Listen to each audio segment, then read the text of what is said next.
Hi, everybody. Welcome to our show. This is the Heels of Time. I am Theo. This is my co host, Derek. We have an interesting episode. It finally came out, everybody, the show on Friday. Yeah.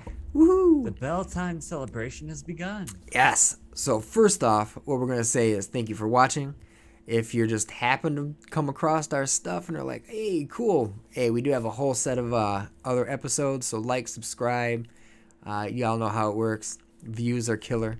So view our stuff, like, subscribe. That's always a plus for us. That being said, today is crazy spoilers. I know with me and my friends, if we decide to watch a movie separately, we tend to go at least a 48-hour rule of no spoilers. Technically speaking, I'm at that 48-hour rule, but it's like a 3-hour worth of stuff to watch. So this would be highly spoiler edited. So if you guys have not watched the show, you may want to take a break, or if you don't care, hey, we're going to shred them up a little bit, review it, respond with what you think, or like I said, shy away. Hopefully I gave you guys plenty of time. So anyway, Derek, got anything to add? Did I miss anything? Yeah, I do. I just wanted to say largely the format of this show is to look for syncretism that we see in the Wheel of Time literature. So we're going to do our best to do this for the show as well if it's there. If we feel that they decided to go a different route and they're like, no, this is an epic fantasy and this has nothing to do with mythology whatsoever. It's Tolkien at its core, like a Game of Thrones, for example, one might argue, is more that way. Not 100%, but more that way. Then that's fine. Then maybe we'll spend a little time, comparing the show to the literature. But with that being said, I have a few surprises for the hosts. Oh, man. I like to throw some curveballs.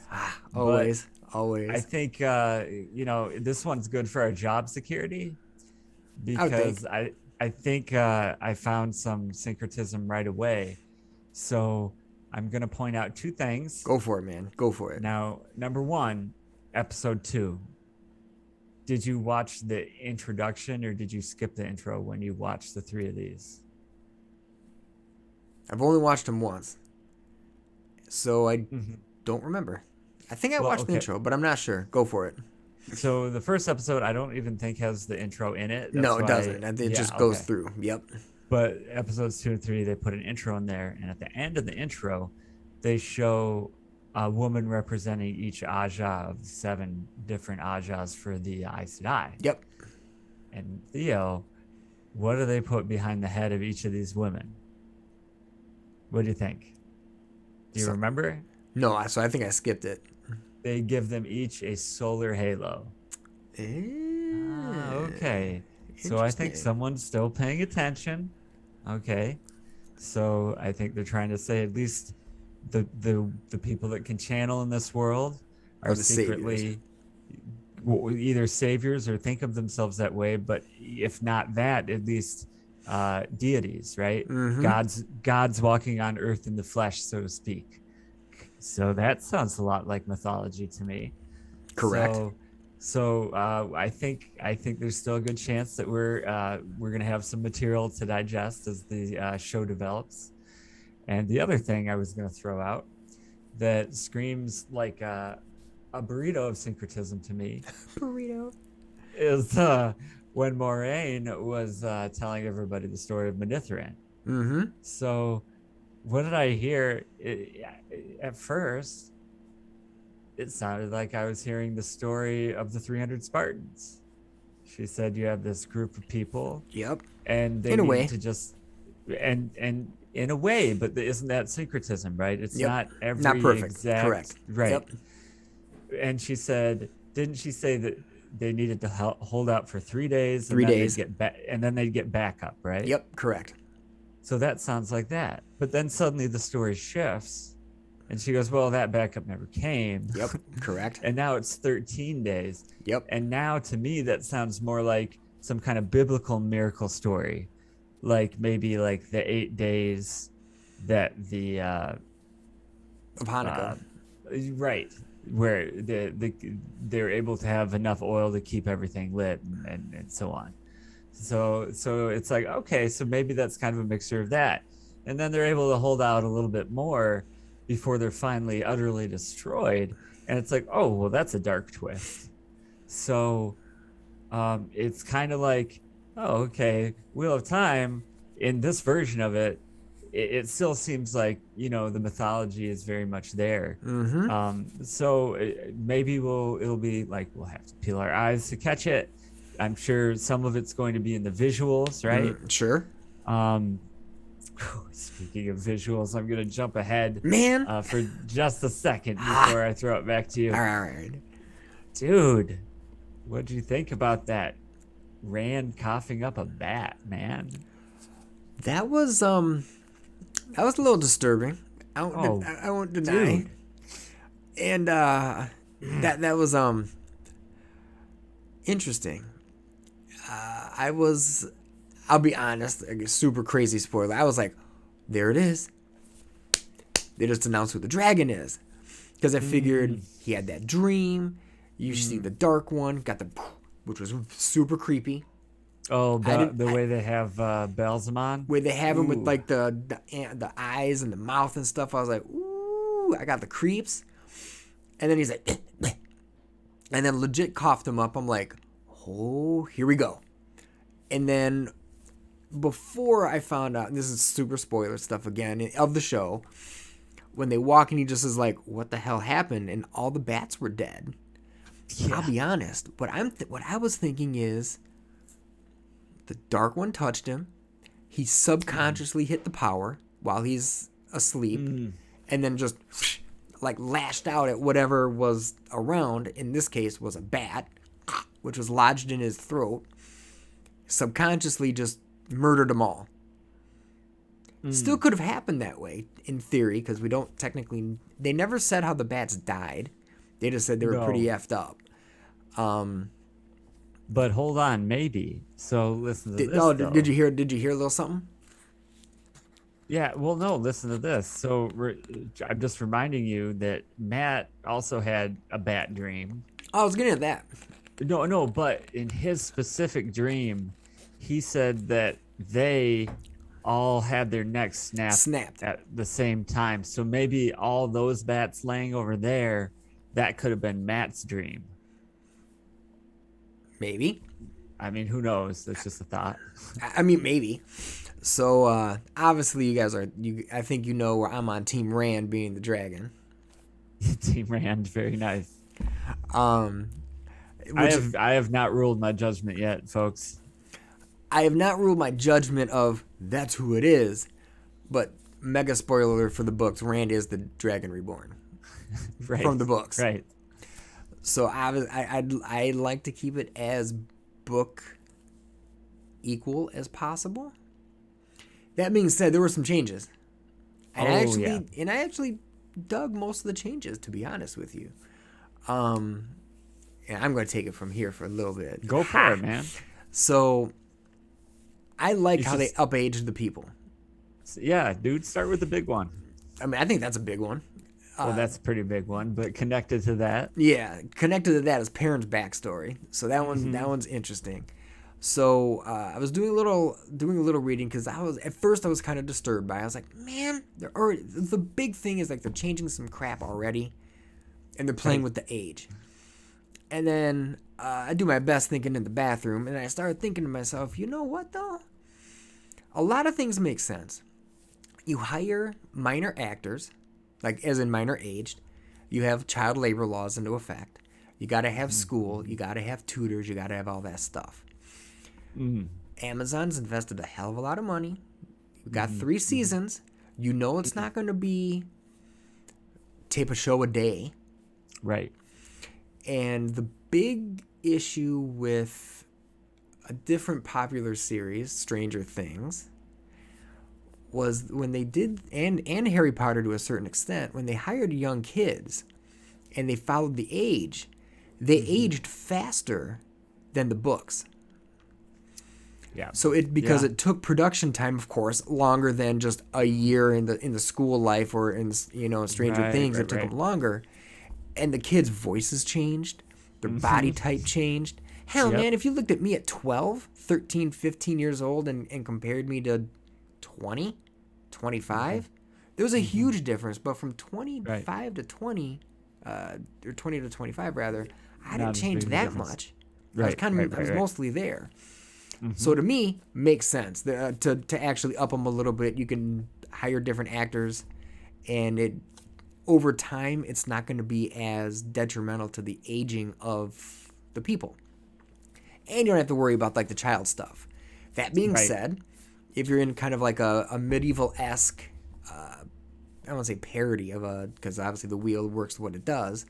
It's in the future, but this is in the past at Hmm. the same Hmm. time. Yeah, you're gonna get married younger. So having someone married at 20 ish does make sense.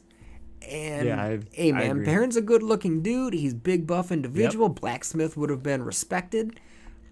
Out of the three, would someone marry Matt in his status? Probably not yet. Not. He has nothing. Nah, Nothing to offer at this point. Rand only has eyes for one particular person, which Yep. everybody knows, and they're not married yet. But Yep. And so they odd, and that's the other thing. They were planning on it at some point. right? So you got the five folk, right? Hmm. Matt, kind of no. Two taken up already, Rand and Egwin. So you got Perrin and Nynaeve left. The show verbally stated that a wisdom is not going to be able to get married. It's a solitary position. So that took her out, and then you have Perrin. Makes sense. And then I read something with the either producers of the show or the story writers or whatever, and made me think about reading the books. A lot of Perrin's character comes from his internal struggle with That's right. being Yeah. internal, and He how thinks a lot. yeah, he's the thinker, and that's again cool in a book because like we've said before, he's one of the most intriguing characters, obviously. How do you portray that and make it cool in film? Not Right. him being the sole main character. Yeah, you could do it in Castaway. Because sure, Tom Hanks is literally like the only person in the entire movie. And you have that inner monologue, not a big deal. But when you're hopping around, which in the books they do hop around quite a bit, how do you have a story continuation, his storyline continuing when you're always getting it broken? So I actually didn't mind that. To be honest, I could understand why some people would be like, "Ugh." But it makes sense to me, that part. I'm gonna jump in and say it makes sense to me under a certain level of assumptions. So one assumption is Ruthless. If they're going to marry into the characters, if you want this journey to have continuity with the original story, then any of their spouses would have had to have been Murdered. killed off or ran off or something. Something had to have happened to him that they don't come back. Something. This Yep. baby ain't yours, something. Yep. So, so they went with, well, she's gonna die, Yep. and so Ruthless, but that had to happen. Otherwise, the story is just totally different. So why have her be married in the first place? Well, the underlying assumption that I have here is that they're going to drastically change the journey of the heroes in the beginning of the series relative to the book. Their pit stops will be different. Yep. How things happen along the way will be different. So we see that already with Perrin meeting the wolves. That's been a little different. And my underlying assumption, before I say too much, and I'm just going to throw it back to Theo after this, is simply that I don't think Perrin is going to run into the White Cloaks after they leave the Tuatha Mir. I think Egwene and him will have a different journey than that. And Yep. in the book, big spoiler here is For the Perrin book. murder for the book is Perrin murders 2 White Cloaks, and you could call it self-defense if you want, but Perrin, being the big dope that he is, when someone throws the charges at his feet, of course, having the big heart that he has, he goes, "I am a murderer." So he kind of agrees, and he holds that guilt on his shoulder throughout pretty much the whole series, I would say. Yep. So regardless of the fact that he has to kill again, in his eyes he views this as different. He's like, well, in those circumstances, like I really didn't have a choice. But looking back at that first time, he's like, maybe we could have got away in some other possible way. Yep. So at any rate, before I throw it back to you, really last thing I want to say is simply that although they've changed some things and they seem big, it makes sense to me that if you know for whatever reason you can't have him meet the big army of White Cloaks, then at least they're taking consideration to try to solve those check marks in some other way. Right. He needs to be brooding for murdering somebody. Yep. Okay, let's make it more personal. Yep. Agreed. No, I know, I agree with that. And when I was watching, I was like, because I was worried that it was gonna come into the same old of someone dies to progress another character, and it's one of those things that, I mean, it happens. And in his case, I mean, in the book he does kill 2 people. It hits hardcore in his mindset. That's where a lot of the internal stuff comes from, like his internal strife and his struggle. Right. So, and it did kind of happen at the beginning-ish of the books. So, makes sense. And I think they're changing the White Cloaks a little bit, too. And I think they are making them... I mean, I always looked at them as kind of cultish anyway, taking things to the extreme of how they viewed the Aes Sedai and magic in general. And I think they're making a second or tertiary bad guy in that captain. Again, spoiler, he's not in the book as far as I know. Not like this. Not like basically General Grievous of the White Cloaks. Right. As he's collecting all the Aes Sedai rings, I was like, dang, he's a badass. Right. Speaking about that, the one thing I didn't catch, because I didn't really want to go back because it was kind of gross. What the hell did he get served and eat? Oh, I can answer that. I don't know exactly what kind of bird, but it's kind of some kind of game bird. Yeah, it looked like it was raw. Like a small quail. No, it's not raw. It's just it's plucked and served whole. So you're looking at the skin. Because when he chewed it, he had blood or juices. That I guess. wasn't blood. No, so that was juice. So what he was trying to describe is when you eat that. I've seen this before on Food Network. Everybody, so check out that big bald dude that eats weird things.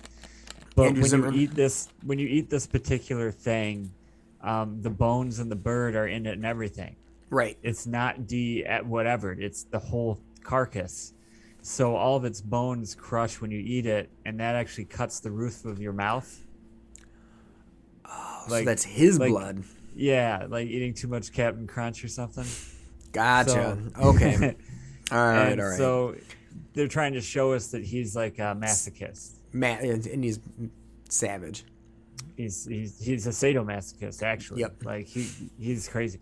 So big thing, since we're on this point, do you want me to tackle the topic of what was going on with the Aes Sedai that was tied up on that stake? What did they do to her before they tied her up to that stake? Yeah, knock it out, bro. Okay, so it looked like they had chopped her hands off before tying her up. Now, how they're able to get to her to do that, anyone's guess. Right. But we see, sure enough, from one of our favorite Aes Sedais that even, an Aes Sedai can get hit by an arrow and have just as much problems as anybody else. So, however they got to her in the first place, it appears in this world, they're trying to tell us that Aes Sedai need their hands to channel. I'm going to say that very carefully, Mm-hmm. Aes Sedai need their hands to channel. I wouldn't be surprised if eventually, if season 2, season 3, maybe we'll meet a different group of channelers in the show, and we'll see that they do not need their hands to channel.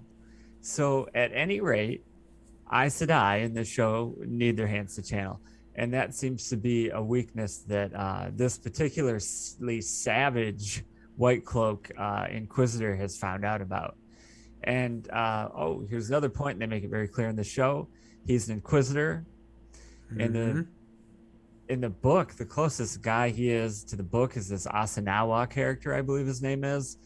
But it appears that they've kind of combined that character with like another character. But he did point out they don't fight in battle. Other White Cloaks, that's disgusting to them.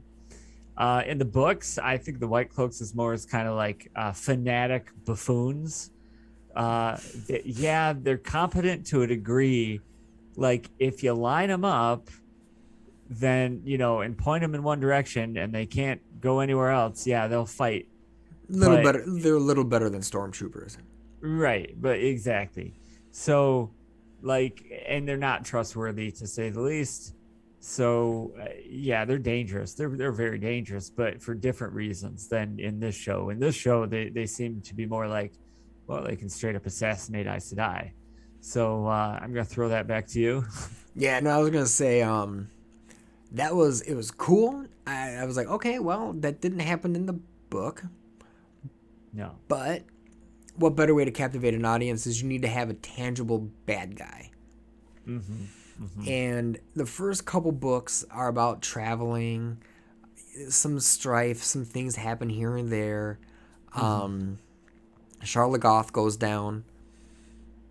Mm-hmm. But Trollocs, which were sweet, a lot of them look like Minotaurs. Oh, that's a good point. Actually, Minotaurs or even kind of Centauri, not with the full body of the horse, right? But horse hooves. Yep. So, those were incredible, super crazy, spooky. Oh, incredible. I thought that was done real well, and definitely terrorizing. Those things were.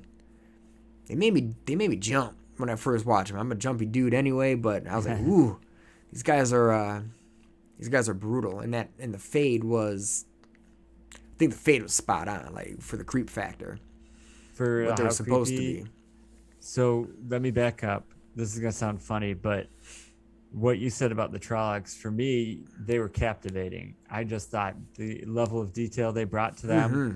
I was really worried it was gonna be like a copy paste situation. Kind of like in Lord of the Rings, like you have goblins and orcs and Uruk-hai, so you have like 3 kind of different levels, like the smallest ones, and then you get a bit, but they all kind of generally look similar. They'll have their own personalized features, but they're all similar. But in this, they paid attention that okay, this one has goat horns, this one though has like bull horns. Yep. And, yeah, thank you, and so on. This one has like man feet. This one has some are running on all fours, and some were running on all fours. Some were a little bit smaller than the others, more like some kind of ferocious leaping creature. And but most of them were that 8-foot tall kind of bestial Conan kind of man shape, Yep. And they were ruthless, and they were cannibals. But what really actually got me was you see this bestial form in front of Egwene and Nynaeve, and just like nothing. A flow of air that Moiraine was channeling just coiled around it and just snapped it in half. Like it looked, but it looked exactly like some like horrendous industrial accident where some like giant metal cable snaps, because they'll go like that, and then the cable has gone across the room in less than a second, and it's like some. So I was just like, wow.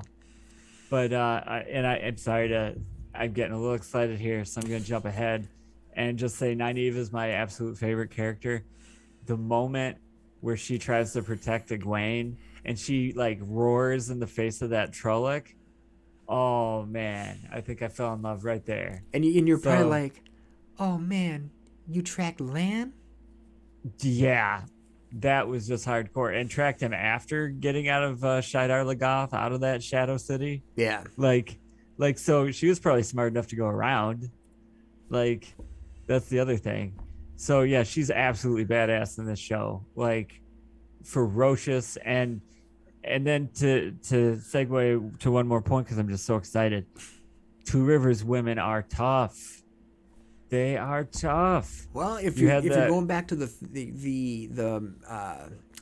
Manithrin The storytelling, Manithrin blood, exactly. and they say like the old was it how what's the I'll get the quote screwed up, but it's like what is the old blood runs deep Runs in deep, the that's Two right. Rivers.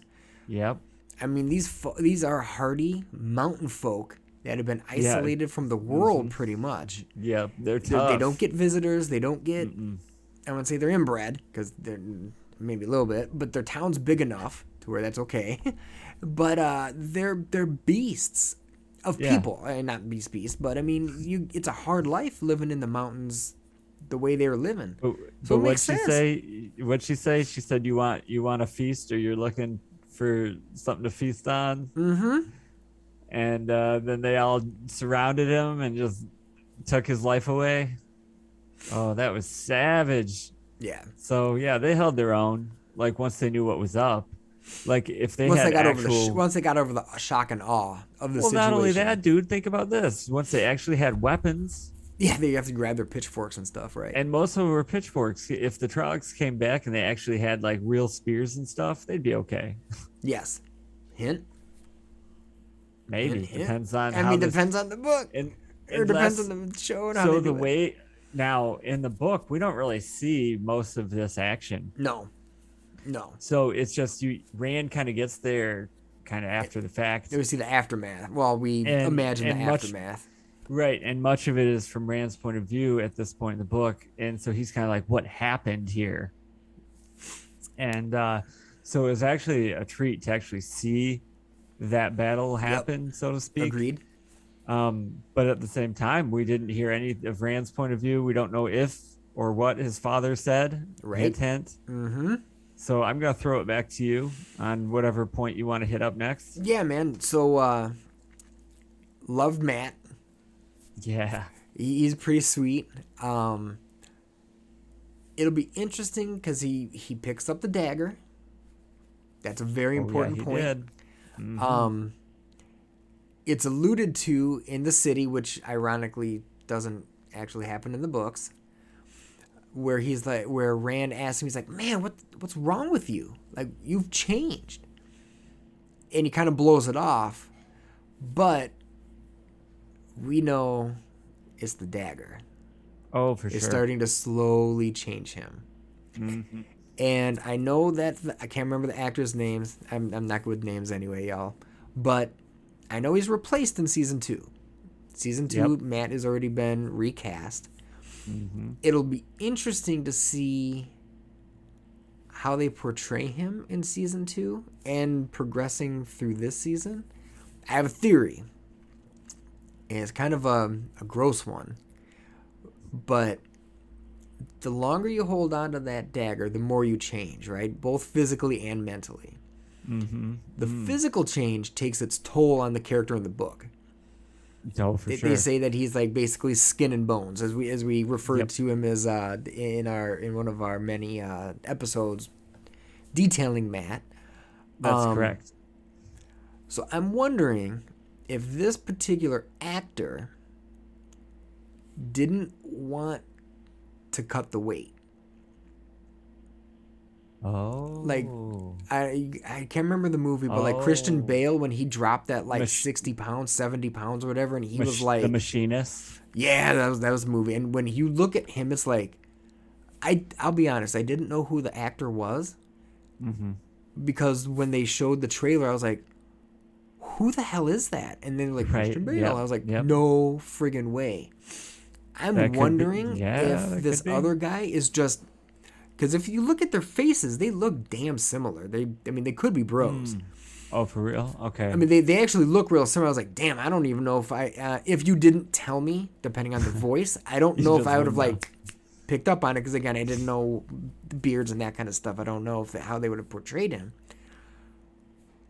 But if they physically change him and maybe the other guy's a little smaller, I don't know. I mean, I don't know the actors at all, so I don't know. But I'm wondering if that's the case. And maybe as the story progresses and the dagger becomes less of an issue, if it'll be recast. Oh, maybe. I see what you mean. That'd be interesting. And how are they going to explain that to the audience without spoiling it? So, Right. yeah, they're just going to keep that under wraps. We'll see what happens. We'll with see. that. And it could be totally 'Cause in wrong, and the book- guy could have been like, I need $40 million. Well, in the book, he definitely goes through some crazy changes. So. Yes. So speaking of that, though, I think they snuck a little piece of mythology in there. So I'm remembering back to what you explained to all of us about the world of Hades Mm-hmm. and how is it Persephone and don't eat anything, Or right? drink. Anything, right? Or don't take anything. Or don't take anything, right? So what she ended up doing, she took a She took some pomegranate pomegranates. seed, right? Or some fruits of them, yeah. So Maureen specifically said, "Don't take anything," It was but land. she specifically In the show, it was land. Yep. Land.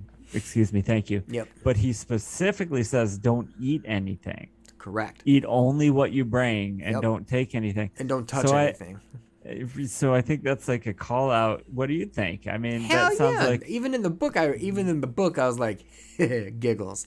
yeah. So before I knew like the danger of the dagger, I was like, man, someone's gonna do some shit, and it's gonna be Matt. Perrin's too much of a rule dude.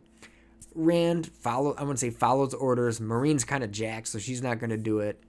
Land, he already knows about the place, and they're like, don't go there, yo. So he's not gonna do anything.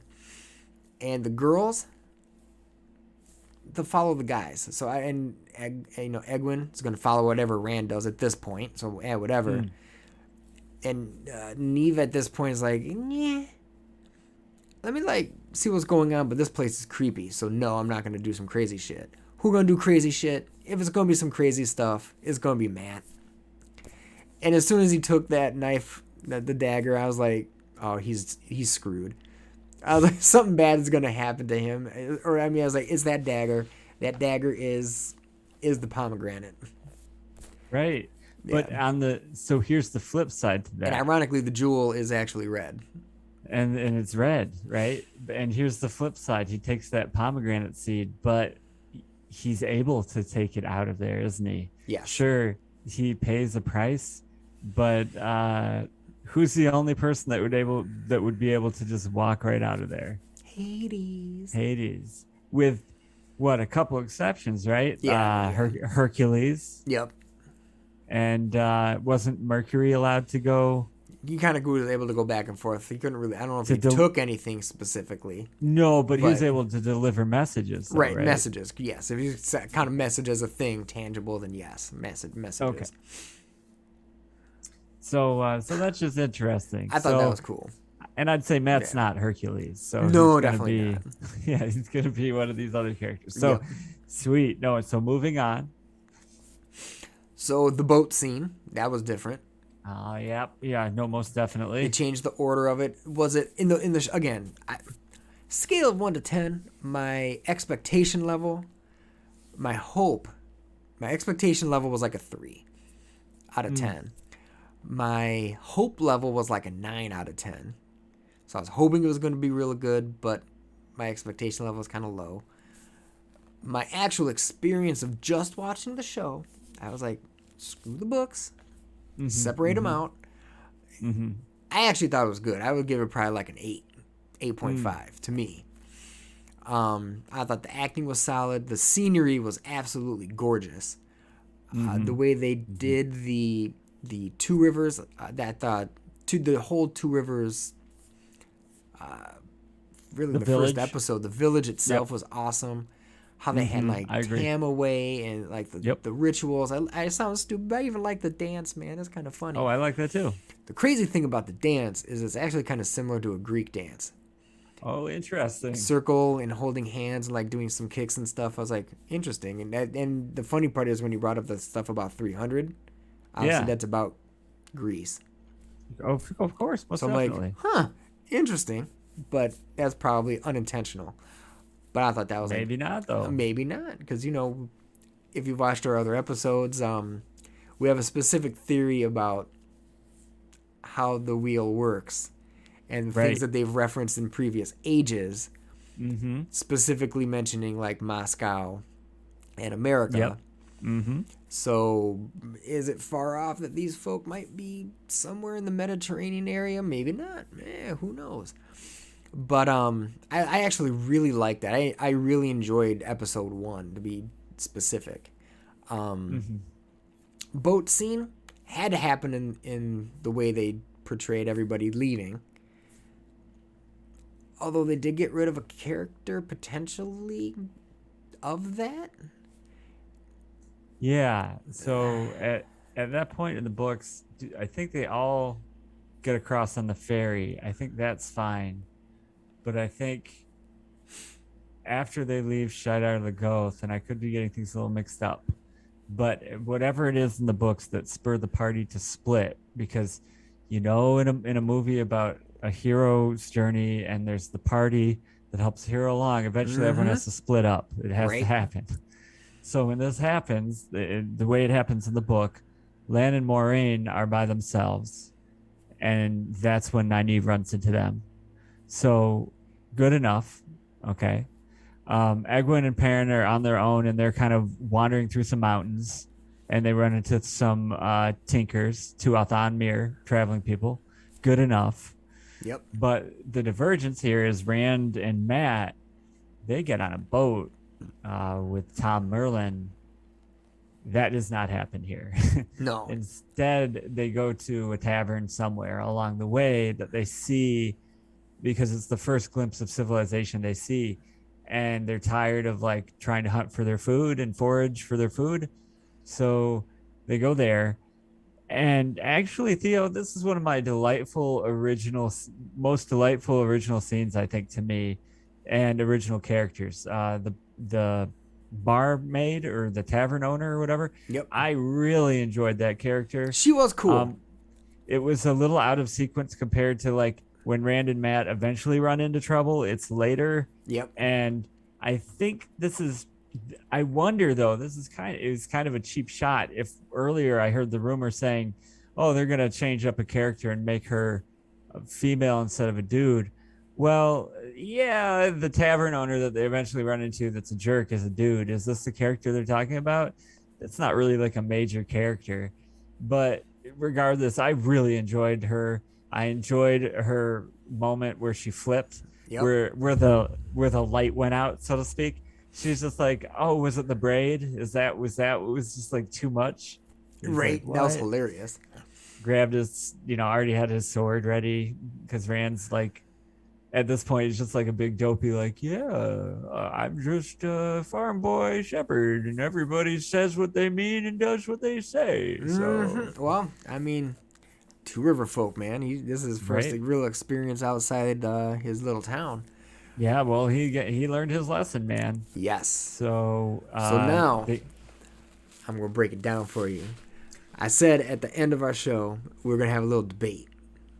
okay, go for it, man. So my debate is, I don't think they're making the dragon female. I think they're going to okay. keep Rand the dragon. And I'm Okay. going to give you my points, because I know you're a little more open-minded on this one than I am. Well, okay, to be clear, everybody, To be clear, yeah. he's not trying to paint me into this, I think the dragon's a woman position. Right. My position is that at this point, it could still go either way. Or it could be, Just to be and it clear. could be any of the characters, except Yeah, Nynaeve. and it could be right at this point. And Theo actually broke this down, and I agree with what he said. He goes, they had that scene that they made specifically to show us that Nynaeve is not the one. Why else would they specifically take the time to have her say, yeah, you didn't come from this village, sure, but you're 25. Now I'm going to add to that and say, not why did Maureen Sedai think that she was like only 21 or 22? I think Nynaeve is channeling the one power, and she's already started to slow her aging down. Is what I think has happened. Oh, of course. But just putting that out there. So I agree with your synopsis. I think that definitively, honestly, I think you're right.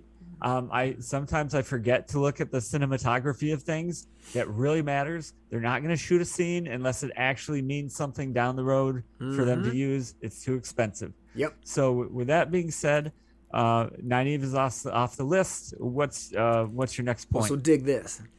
So I'm gonna break it down even further. Where I think Okay. Nynaeve was a red herring.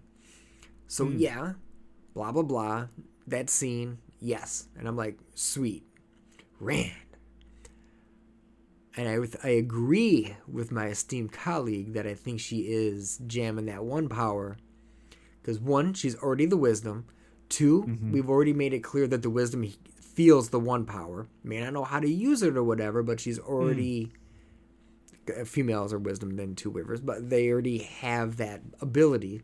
So just because you're channeling, you may not know what you're doing, but that's what you're doing. And that's why... Because I was wondering this, and it clicked. Why would the Trolloc grab her specifically and not murder her? Oh, yeah, I didn't think about that, actually. The Trollocs aren't smart. They're hella beast mode, and they like to hammer and destroy, eat, and murder. Yes. But they're still dark friends, or dark fiends, I guess you could say. They're not really friends, because they're... Yeah, they're totally crazy. They were supposed to grab the dragon and bring him back to the Dark One, right? Right. They're not going to want to kill him. Right. Okay, and good point. And maybe I don't know if Trollocs, they're kind of magical-ish creatures. They don't channel or anything like that, but I bet you they can pick it up. Bet you their antenna kind of went off, or their horns, whatever. And right. She's channeling. Grab her. And then because of their beast mode, they let her escape. So I think that was a red herring. Two, Derek took this scene a little bit differently than I did, which is fine. When Moiraine is kind of sort of teaching Egwene that, guess what? You don't actually hear the wind. The wind bows to you. And take this little thing. And she went through a real basic exercise. And she's like, ooh, tingles. I think Moiraine is trying to sway her to Aes Sedai. And I'm still saying that I don't think they're going to make an Aes Sedai the dragon. That's me. Perrin. Okay. Well, hold on. Let me address your point, homie. Yeah. I was going to go all my points, but go for it. So, well, I wish my memory was that long, but sometimes it fails me. All right, good point. We're old. So I'm old. Let me put it this way. Instead of just saying, no, why? Well, first of all, I will just present this to our audiences, let them make up their own decision. Why can't the dragon also be Aes Sedai? Specifically, Maureen in the first episode says the dragon reborn was a man, but can be reborn as a boy or a girl. We don't know. Right. So I'll just say that. True. But from a point of cinematography, I'm going to offer you a point. Because this isn't going to be something you'd actually even know unless you really remembered the details of the literature. So you probably remember how they describe Rand trying to learn how to grab the power, that flame. Do you remember the flame in the void? Concentrate all your emotions, everything into the flame. Okay. Do you remember how they described how the women channel? No. Okay. I think it's just flowy. They just but what's the thing they concentrate on? That's what's important here. I'll let you know. This isn't like a game show, so you don't have to worry. Knock it out, bro. They describe like a flower bud, maturing and opening up. Does that ring a bell? Okay, so probably wanted to change that. So they're like, we need to show them how women do it. And they've now alluded to twice that when Egwene joined the women's circle, she went down that river and it wasn't working out until she surrendered to it. Mm-hmm. And then when Maureen was giving her the lesson, she talked about a river and stuff like that, right? So I think they're adapting. Thank you. They're retconning how the one power is focused for women, and I think the water analogy is much better than the opening bud. I mean, let's address the elephant in the room. It's overtly sexual. Like, Right. why are you having the women folk having to open up some flower bud? That's just And the like, guy has the okay. fire. And the guy has the fire, exactly. So, fire to balance water, I think, is less right on the nose. Yeah. It makes a lot of sense. It's Yes. fine that way. So that's what I want to say about that. So in other words, there could be a reason for that scene besides just trying to say, oh, she's going to be an Aes Sedai. Mm-hmm. True. I'm still going with my theory. Go for it. Perrin's already got the backstory now of Perrin having the moral dilemmas and all that kind of stuff, and he's a big beast mode. So we're down to Mat and we're down to Rand. Well, so you think that and I'm not saying no, I just want to be clear for our audience. Are you saying that Perrin murdering his wife, spoiler alert, that kind of disqualifies him from being the dragon? Is that your feeling there? I'm saying from the show's perspective, like going forward in the show, they're going to progress it in a different way. They wouldn't make him do all that stuff and make him the dragon. So Theo, I think you and I need to start really paying attention to this show. Okay. Because I just realized something, homie. Mm-hmm. I think you might be right about Perrin, but you missed something at the same time. Okay. What I missed? First of all, I'm going to throw a tinfoil hat theory out there. Mm-hmm. One, I think that Perrin's wife was pregnant. Yep, I agree. And why do you think that, though? And one of the first scenes when they're hugging, he's like kind of like rubbing his tummies. Like he leaves like a space around it. Yep. I agree. So we're on the same exact page. So and she also went through some shit. So now you're telling me. By the way, time out. She also went through some stuff because when they do this with the arm, she's like crazy scarred up. Oh yeah, good point. Like so something was going on there. Yep. So we have that. She pregnant, so that makes a family, right? Yep. Okay. So, isn't there some hero that we know that starts his journey by killing his family?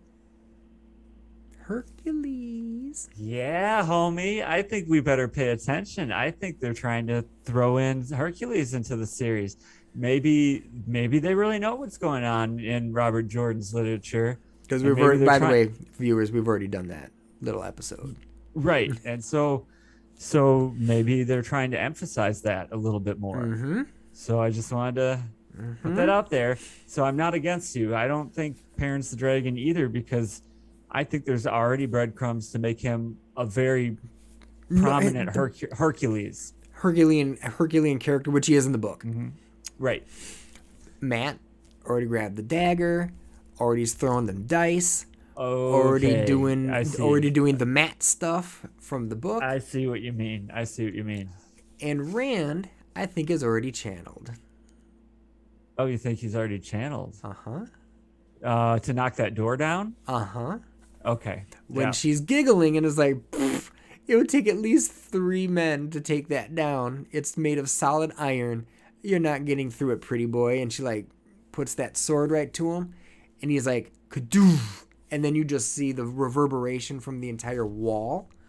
Yeah. And then he just slams. He's like, oh, damn. Because he kind of like rubs his shoulder for a second and then just goes kabam and then rams it and it just goes down. Yeah. No. I think he accidentally channeled already. I think the bat scene was, I think he channeled there too. I think he broke them necks. I think he did lash out. Now, I'm going to remind everybody, plausible explanation is Mat's dream. Yes, it is. He said that he snapped all their necks at the same time. He saw the snapping necks. He didn't say he did it, though. Well, no one knows who did it. Exactly. But it was part of Matt's dream, though. It was part of Matt's That's all dream. we're gonna say. Yep. So, all right, I'm with you. And you know what? In the book, the evil or bad dark friend tavern owner that comes after them locks both Matt and Rand away in this room. And how they escape is there's this barred window, like think of wrought iron or something. And he's trying to Rand's trying to wiggle a bar free with all his might. It's not coming free no matter what he does. And then suddenly, all of a sudden, a lightning bolt comes and blasts the whole wall off, and it like kills the Dark Friends. And Matt and Rand escape. And shortly after this, Rand starts getting sick for a little bit, which apparently is a side effect of the first time a man channels. He tends to get a little sick afterwards. So yeah, could be. I like that. I gonna have to watch that again. Now that being said, after he does that, I don't think he got ill. But this would be like for episode 4 where he'd be sick. Right. So I think, but I don't think we really saw him right after they escape with Tom. I think that's kind of where it cuts out. I think you're right. And then I think they bounce to Perrin and Egwene meeting the Tinkerers. That's right. And then we see our favorite braided bride. Well, no, she's not a bride, but Nynaeve sneaks up on Lan. Yep. Which, man, that gave me goosebumps. Like, it's Lan. So you're right. So I don't think we actually see the next progression, what happens afterwards. Straight up, if Rand gets a little sick, I called it first. Well, then we know he's a channeler. So here's a big monkey wrench, though, also. Yeah, go for it.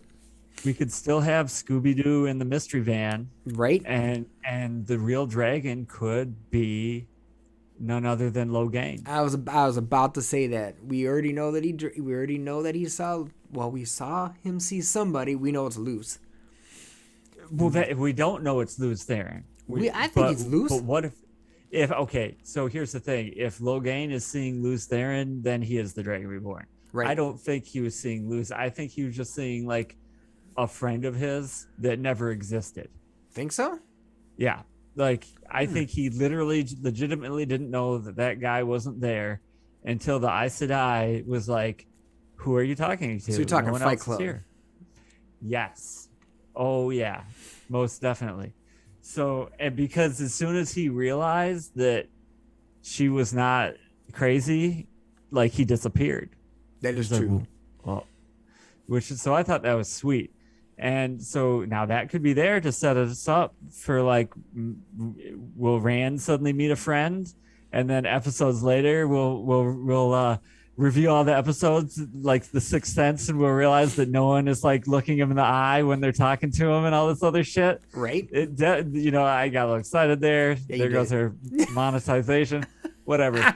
Anyway, so could be, though. Could be. I'd be hyped for that, man. Luce is flipping from guy to guy to guy. Oh, that'd be an interesting twist. Like, he's like, now you're saying he's Sam Beckett and he's just trying to get home. Pretty much. He's like, and trying to, like, feel out who's got what. And he jumps over to Rand and he's like, oh boy. Pretty much. Well, again, but you brought up a real good point. Logain at this point is stronger than Rand. Yeah. Tit for tat, even because right now Rand, if we're whomever the Dragon Reborn is, if it's one of the four, because I think I'm going to eliminate Nynaeve. If it's one of the four, they don't know how to channel yet, like actually know how to channel. Whereas the guy in the beginning, we're assuming it's Logain because technically I don't think they mentioned his name specifically. In other material, they refer to him as Logain. So it's Logain. He can, so he's already one level up, so to speak. No, I agree. And I would also say this: his imaginary friend seemed confident that he'd be able to get away from the Aes Sedai if he used the one power. Yes, and that was like a 5-on-1 confrontation. Yep, and if I remember from the book, once Logain is ungentified, aka healed. Yeah, right. He can take on what, 6? 6. But just so. But just at that level. Right. Rand, you see his power progressing because it's like, oh, I can do these things. They're like, damn, you can like do that stuff at the same time? Well, yeah, it's easy for me. Right. And then the Aes Sedai tries some stuff, and he's like, hell no. And that's like 3. And he's like, damn, that was some crazy, but I can handle it. And they're like, man, you could do 3. He's like, I think I could do more now. Right. I think it hopped to 5. Right. And then they're like, then the Aes Sedai are like, oh shit, I think we need like 8 of the most powerful ones that we have to hopefully maybe match him at this point. This is later on in the series. So he builds his juice, so to speak. Right. And at the end, Kind of like the ultimate Goku. yeah, he's building it up. But Logain probably in the books, he's probably stronger than Rand for, what did you say, 5, 6 books? 7 I would books? say so, but I'd also say he's already capped out when we meet him originally. Yep. Yeah, I think his ceiling is already reached, and it's at that level, which would be kind of cool if that really was loose. And he is kind of like hopping around, like, okay, this guy's cool for now. I'll help him out. Shit, this ain't the one. And goes on to the next, and is like, hey. Dude, I have to admit, I do like that idea. Like, I do, like a quantum leap situation. Yeah. Like, Does it mixed make with, sense? Does it make sense for the book? No. Does it make No, sense? but Does it make for sense for visuals the in the- show? Yeah, it could Yes. work. And it'd be like a nice so he's like Jiminy Cricket meets Quantum Leap kind of situation. Yep, exactly. And just that little guy on your shoulder. Yeah, And when you need him, yeah. he's there. And when he's not, because he's maybe they made him like But part of the I team. I will point out, if that is the case, they made him savage because he's just like, destroy them.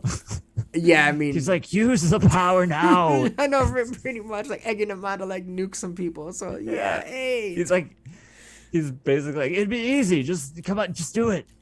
yes.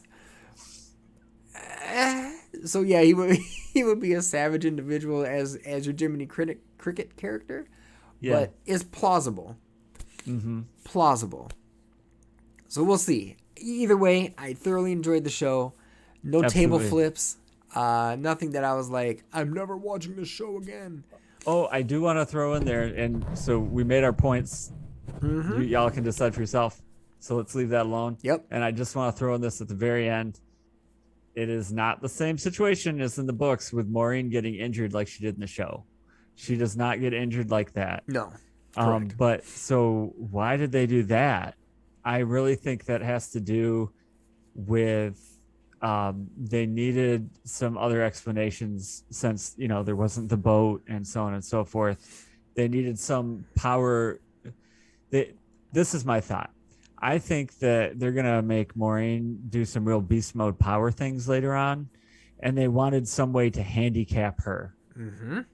So I think later they're going to have her doing things in the show that maybe she couldn't even do in the book. That's just my theory on that. And I got a I'm- counterpoint, or maybe not a counterpoint, but an accentuating point on that. Okay. What happens to people who think they're above all? Oh, they're hubris? They're Yeah. hubris, right? So you eloquently pointed out, which I probably skipped. I remember like seeing the different colors come in. I think I hit the skip intro button. I didn't. Oh, right. I didn't see Yep. the halo thing. The halos. Yep. So if they think that they are Divinity. the divinity, Mm-hmm. what better way to bring the White Tower down a notch in the show by having the Inquisitor Right. knowing to chop the hands off, knowing Yep. to bound and gag them, burn them at the stake, so to speak, as witches. Mm-hmm. Then you have Moraine being able to be hit with a Trolloc arrow. Technically speaking, I don't think they showed her being healed yet.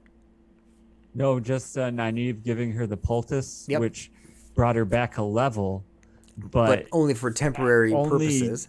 only the power can actually heal you Mm-hmm. from a blade. Now, in Like- the book, not every Trolloc weapon Is poisoned.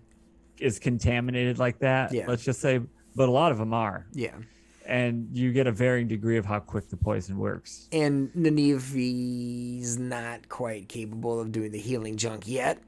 No, so for her at this point, she can only do healing if she has, quote, the right herbs. She has to get angry enough, and then she doesn't know she's doing it. Right. So, But eventually, she'll just be able to like flick a wick, and whoosh, that poison would have been right. gone. Now now in show 4, we She, could find out that Maureen's wound is healed. yep, And how'd that happen? right, But in the trailer, we do see someone like literally healing Maureen's wound. So I bet that'll be probably the next episode or yeah, two. yep. But they So have to handicap them somehow. Otherwise, in the show, they'd be right. like a whole bunch of Superman women walking around just doing their weave stuff, and they'd be But we want to see that at the same time, though. It's yes, just they have to explain for certain reasons why couldn't she do that here and there. Yeah, Superman's kryptonite. for yeah, exactly storytelling purposes. Yep. So makes sense. And hey, I'm down with it. I'm happy. I'm happy so far. Yep, happy so far. Hey man, they've already signed up for season 3. It's an all in for Amazon. So I'm looking forward to it. Regardless, I'm going to still watch it. Yeah, I'm not going to table flip. Maybe. Yeah, But I'm looking forward to next Friday's episode. That'll be number 4. yep, exactly. So needless to say, I think that ends our review. Unless you got to add something, Derek. I think we shredded it quite a bit, like the first 3 All I had episodes. to no, all I have to say is when Perrin and Egwene were outside on that mountain, oh, that made me a little dizzy. That's all I'm gonna say. I mean, like I said, the scenery was beautiful. Like that was Yeah, it was beautiful cinematographics, great acting, and it held pretty darn true to the story, notwithstanding some storytelling stuff, of course. Some swaps, some changes, but we have a group of youths being spirited away. And when did the disaster seem to come to the Two Rivers? But didn't it seem to come but on the heels of Maureen and Lan?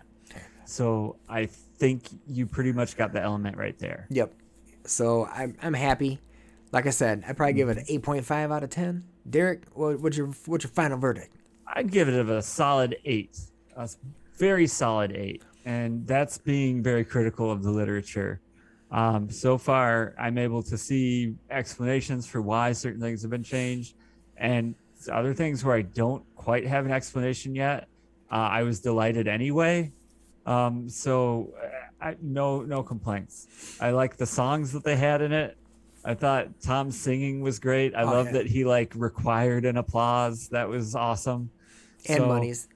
Well, and the money, of course. You just make sure he like go to table to make sure that he got his donation. That was pretty funny. Yep. And I'm easily entertained. So to be honest, man, the first 3 shows, that was like, dang, that's already been 3 hours. Yeah. No. Whatever. For sure. All right. I guess I got to wait. So all in all, excellent. Hopefully you guys like this. Next week, a little holiday. So it's not going to be our usual live show, so to speak. Oh, that's right. So we're gonna pop something up anyway, because gonna keep you guys entertained. We hope. Yep, we got something for you. Still got stuff, but not gonna be live. Sorry, y'all. Gotta take a break here and there. But if you like us, awesome. Like us, subscribe to us. We always like people to do those things. If you have a differing opinion or you want to point some out, we're wrong about something. Hey, cool. Hit us up in those. Hit us up in the comment section, and we'll address that at a future time. But I'm gonna peace out. And this is Theo. This is Derek. We're the Heels of Time.